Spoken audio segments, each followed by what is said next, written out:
ti lutesh me dek dikush. Adin, është një porë ajgare, po bon këfoma me të. Që të bësa, po, nale, se ti ka hi një frikë. Është këgjo shtje me bë në reklamë me thonë, hej, unë po bëj gjenaze. Adin, është pak e ronë. Ti të lexon kombi, po shko ikë.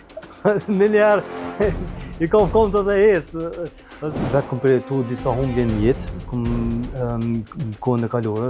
Si ishte momenti që ti vendose pikrisht ta bësh këtë punë? Dush me shku me marrë një person ka dek të shtëpia.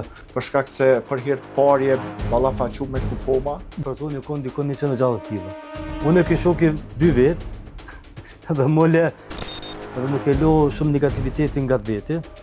Edhe gjithmonë kom pas qef për popullin tem me bo diçka. Se në vetë jam shumë krenar që jam shqiptar edhe jam lind në Kosovë. Jam vidau që për dikon janë shumë shqetësuese. Momentet më të vështira jam aty pranë familjes. Edhe mundona me lehtësu gjendjen. Sa përfshihesh emocionalisht në raste të tilla? Çdo kufo me bëj si më kon vllavi jam, baba jam, gjyshi jam, atë në më thonë më kon i afër jam. Ka kërkesa edhe mu djek kufoma, i fusin ato furrat. Edhe pastaj vetëm ai hine e mbajnë. Edhe ajo është e rëndë, tani lun njëri. Arkivori është i mbyllur hermetikisht.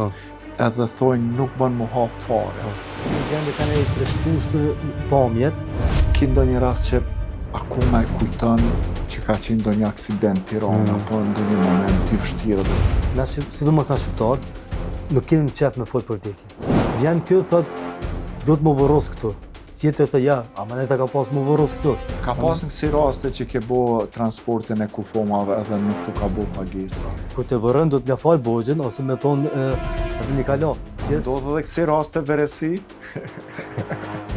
Që ju ndalë pe kickboxit në boks, edhe tash i kom bo mrena një vit i kom bo 6 meqe dhe që tash, sa dalë pa lendime pe qasë, me njëherë një tjetër. Po kanë qenë familja ndonjë meq aty kur ti ke humbë edhe je rronë nga kundërshtari? Ju ftojmë që të bëni pjesë e këtij udhëtimi emocional çdo të shtunë nga ora 19 vetëm në kanalin tonë zyrtar në YouTube Rrëfim Jete me Bakizi Qiri.